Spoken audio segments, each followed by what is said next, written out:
A vacuum pump is a device that removes gas molecules from a sealed volume in order to leave behind a partial vacuum.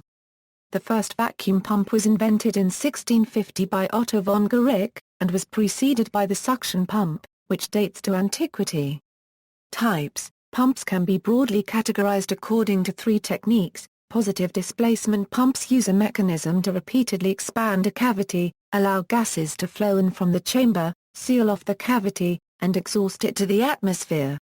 Momentum transfer pumps, also called molecular pumps, use high-speed jets of dense fluid or high-speed rotating blades to knock gas molecules out of the chamber.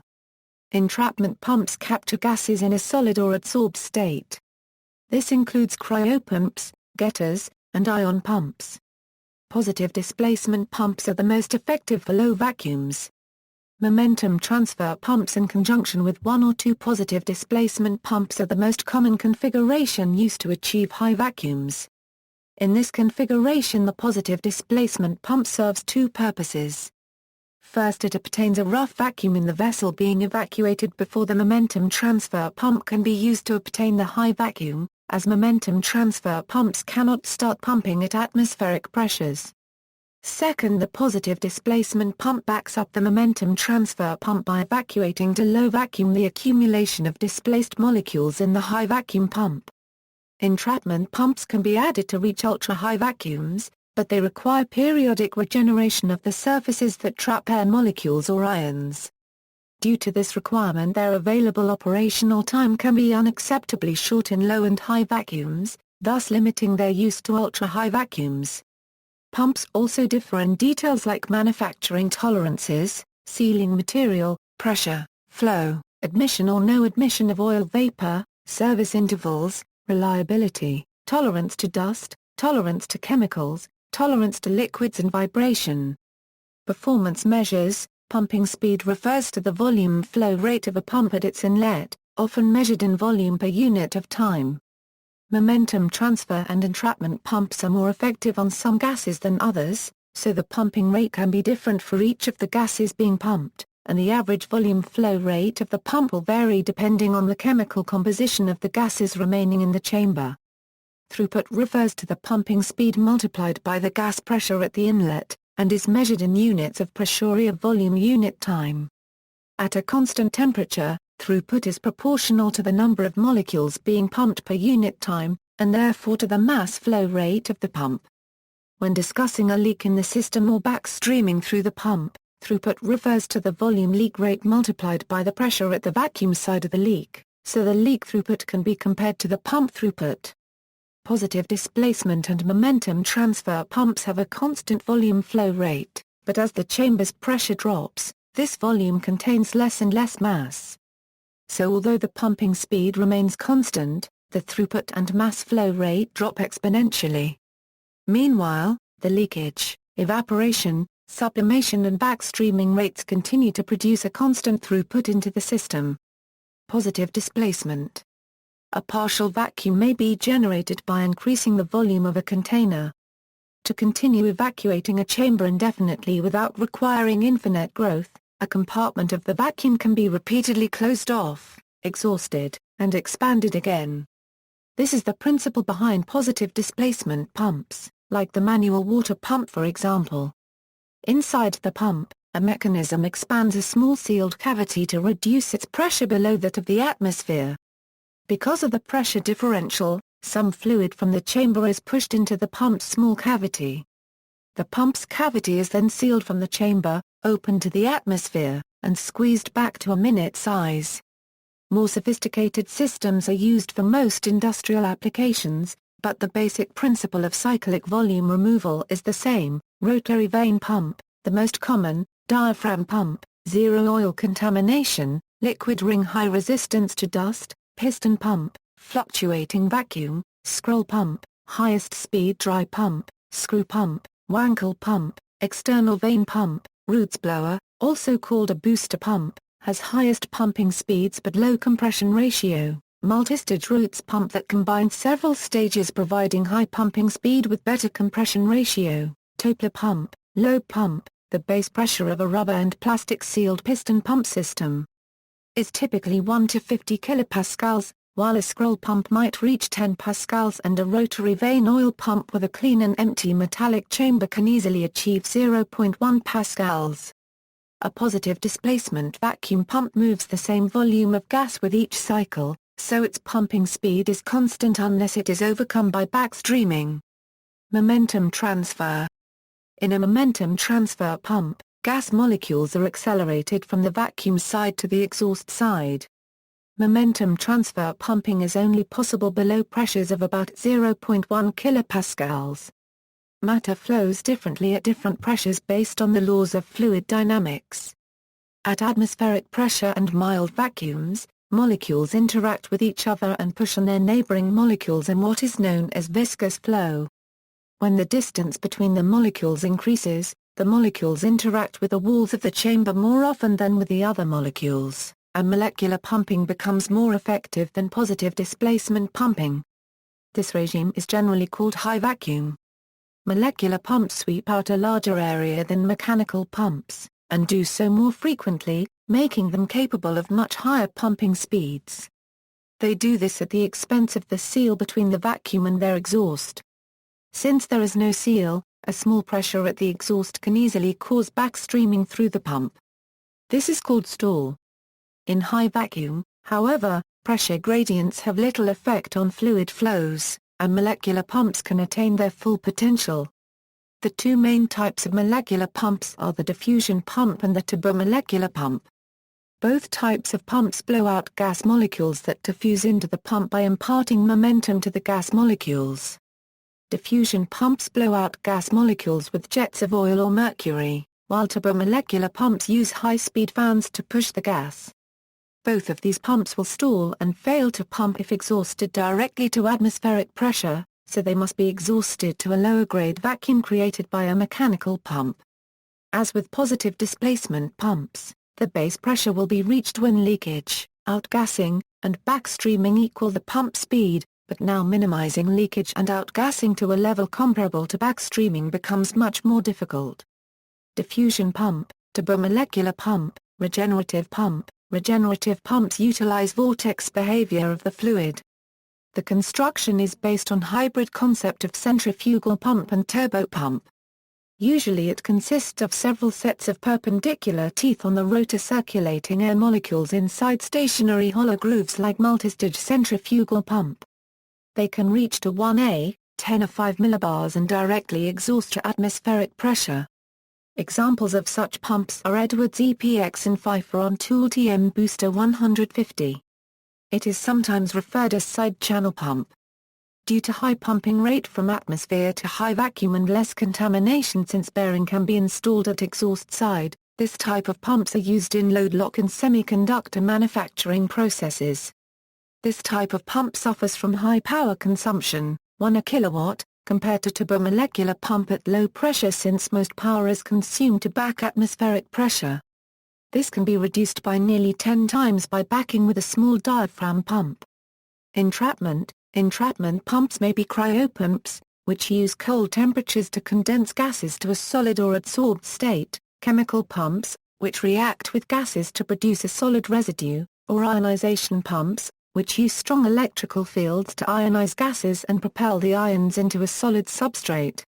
A cryomodule uses cryopumping. Ion pump, cryopump, sorption pump, non-evaporative getter, other pump types, Venturi vacuum pump, steam ejector, techniques. Vacuum pumps are combined with chambers and operational procedures into a wide variety of vacuum systems. Sometimes more than one pump will be used in a single application. A partial vacuum, or rough vacuum, can be created using a positive displacement pump that transports a gas load from an inlet port to an outlet port. Because of their mechanical limitations, such pumps can only achieve a low vacuum. To achieve a higher vacuum, other techniques must then be used, typically in series. Some examples might be use of an oil-sealed rotary vane pump backing a diffusion pump, or a dry scroll pump backing a turbomolecular pump. There are other combinations depending on the level of vacuum being sought. Achieving high vacuum is difficult because all of the materials exposed to the vacuum must be carefully evaluated for their outgassing and vapor pressure properties. For example, oils, and greases, and rubber, or plastic gaskets used as seals for the vacuum chamber must not boil off when exposed to the vacuum, or the gases they produce would prevent the creation of the desired degree of vacuum. Often, all of the surfaces exposed to the vacuum must be baked at high temperature to drive off adsorbed gases. Outgassing can also be reduced simply by desiccation prior to vacuum pumping. High vacuum systems generally require metal chambers with metal gasket seals such as Klein flanges or ISO flanges, rather than the rubber gaskets more common in low vacuum chamber seals. The system must be clean and free of organic matter to minimize outgassing. All materials, solid or liquid, have a small vapor pressure, and their outgassing becomes important when the vacuum pressure falls below this vapor pressure.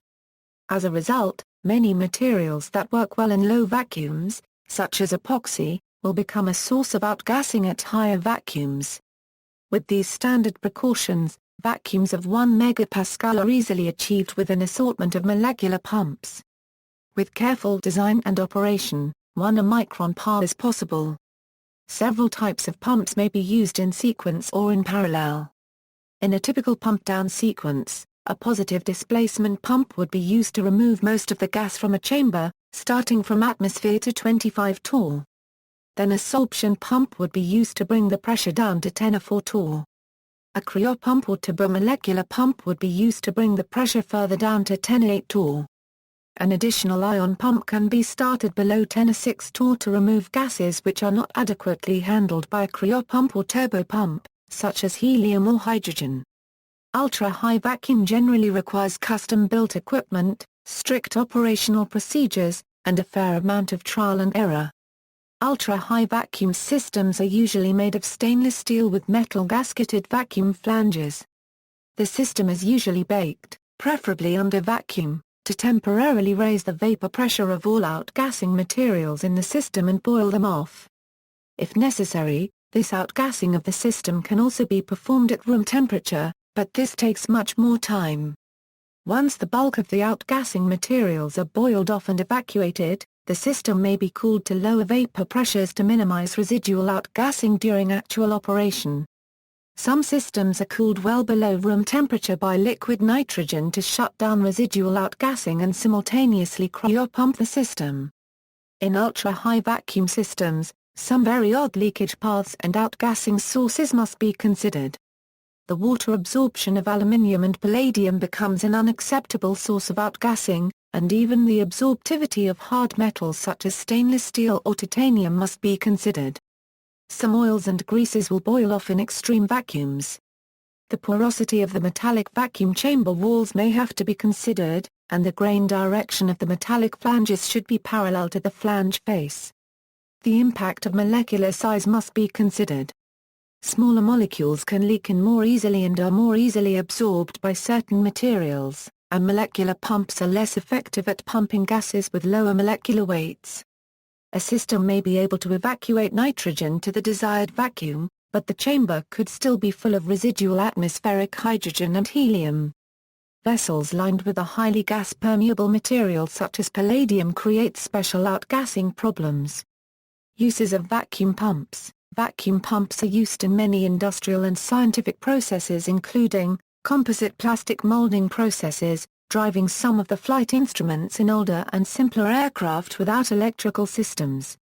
The production of most types of electric lamps, vacuum tubes, and CRTs where the device is either left evacuated or refilled with a specific gas or gas mixture, semiconductor processing, notably ion implantation, dry etch and PVD, ALD, PECVD and CVD deposition and soon in photolithography, electron microscopy, medical processes that require suction, uranium enrichment, medical applications such as radiotherapy, radiosurgery and radiopharmacy, analytical instrumentation to analyze gas, liquid, solid, surface and biomaterials, mass spectrometers to create an ultra-high vacuum between the ion source and the detector, vacuum coating on glass, metal and plastics for decoration. 4.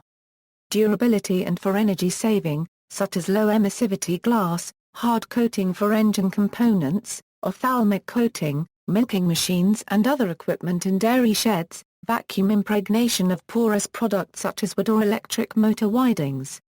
Air conditioning service, removing all contaminants from the system before charging with refrigerant, trash compactor, vacuum engineering, sewage systems, freeze drying, fusion research. Vacuum may be used to power, or provide assistance to mechanical devices. In hybrid and diesel-engined motor vehicles, a pump fitted on the engine is used to produce vacuum. In petrol engines, instead, vacuum is typically obtained as a side effect of the operation of the engine and the flow restriction created by the throttle plate, but may be also supplemented by an electrically operated vacuum pump to boost braking assistance or improve fuel consumption.